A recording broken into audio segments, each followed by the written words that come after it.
Hi friends, welcome to a brand new vlog of Judos Dhamaka. This is your host and host Judo. So I have watched Sanjay Leela Bhansali's debut OTT series Heera Mandi. Based in pre-independent India, it's based on a locality known as Heera Mandi, where the courtesans live, the Nawabs and the Britons. They are regulars at Heera Mandi. কিন্তু তারপর পাশাপাশি চলছে দেশ স্বাধীনের জন্য আন্দোলন, এবং তখন তো ভারতবর্ষ ভাগ হয়নি, সবই এক, পাকিস্তান, ভারত, বাংলাদেশ, শ্রীলঙ্কা সবাই একসাথে। লাহোরে যারা ইন্টেলেকচুয়ালস আছেন তারা আন্দোলনে জড়িয়ে পড়েছেন ব্রিটিশদের বিরুদ্ধে, এবং সেইখানে কিভাবে হীরা মান্ডির বাসিন্দারা তারা কিভাবে ইনভলভ হচ্ছেন সেটাও দেখানো হয়েছে। প্রথমেই বলি, পরিবেশটা অত্যন্ত সুন্দরভাবে তৈরি হচ্ছে, অত্যন্ত সুন্দরভাবে, মাঝে মধ্যে একটু বেশি সুন্দরভাবেই মনে হচ্ছে, যে কারণে অনেক সময় কৃত্রিমতা চোখে পড়েছে, কিন্তু সেটগুলো অত্যন্ত সুন্দর। যদিও গাঙ্গুবাই কাঠিয়াওয়াড়ির সেটের কথা আপনার মনে পড়বে এখানকার সেট দেখে। আবহ সঙ্গীত ভালো লেগেছে। সুরকারের দায়িত্বে আছেন সঞ্জয় লীলা ভানসালি নিজে, যদিও গানগুলো আমার খুব একটা আলাদা কিছু ভালো আমার মনে হয়নি।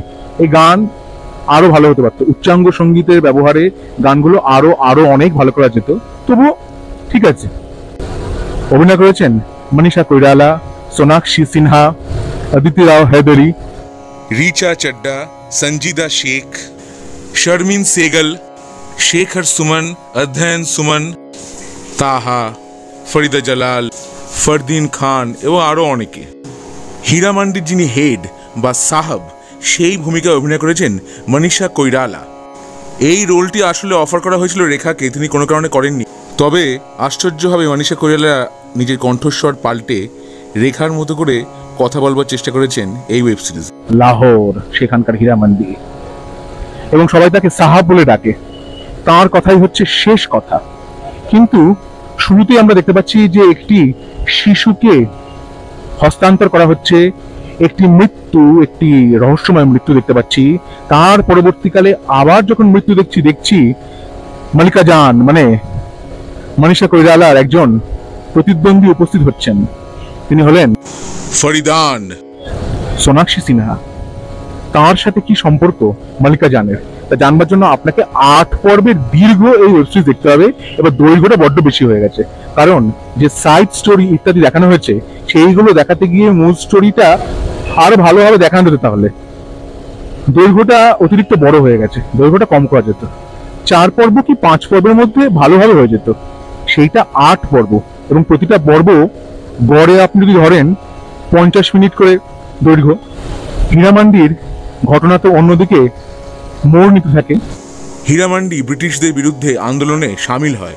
বিরুদ্ধে যাওয়াটা ব্রিটিশরা ভালোভাবে নেয় না, নবাবরা ভালোভাবে নেয় না। তারপর কি হলো জানবার জন্য আপনাকে দেখতে হবে 8 পর্বের এই ওয়েব সিরিজ। এই 8 পর্বের ওয়েব সিরিজ দেখে শেষ করাটা একটু চাপের বটে। সকলেই ভালোই অভিনয় করেছেন, কিন্তু কিছু কিছু ক্ষেত্রে একটু কৃত্রিম মনে হয়েছে। যেমন রিচা চড্ডার অভিনয় আমার খুব ভালো লাগেনি, ডান্সও ভালো লাগেনি।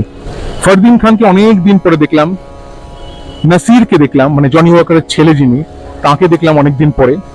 এরা সবাই আছেন এবং অনেক রহস্য আছে, কিন্তু রহস্যটা মাঝে মধ্যে ঘনীভূত হওয়া থেকে বিচ্যুত হয়েছে, কারণ এই যে সাইড স্টোরি, প্যারালাল স্টোরি একসঙ্গে যে অনেকগুলো দেখানো হয়েছে, এবং এই দৈর্ঘ্য।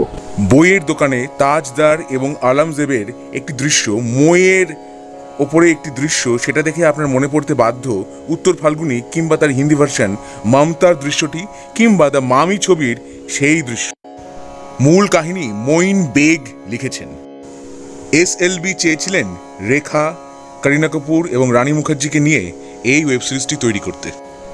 নারীদের নিয়ে বেশ কিছু গুরুত্বপূর্ণ কথাও বলা হয়েছে এই ওয়েব সিরিজে। ওভারঅল সিরিজটা দেখতে ভালোই লাগবে, কিন্তু সঞ্জয় লীলা ভানসালির কাছ থেকে আরো অনেক বেশি আশা করেছিলাম আমি। হীরা মান্ডি দেখে আমার কেমন লাগলো, আমার অভিজ্ঞতা আপনাদের সঙ্গে ভাগ করে নিলাম। আমার ভিডিও ভালো লেগে থাকলে অবশ্যই লাইক করুন, শেয়ার করুন, সাবস্ক্রাইব করুন আমার চ্যানেল, এবং আমার ফেসবুক পেজ জুডোস ধামাকা, সেটাকে লাইক করুন, ফলো করুন। পরে ফিরছি নতুন কোনো চমক নিয়ে, নতুন কোনো ধামাকা নিয়ে। হ্যাস্টেলা ভিস্টা জুডোস ধামাকা।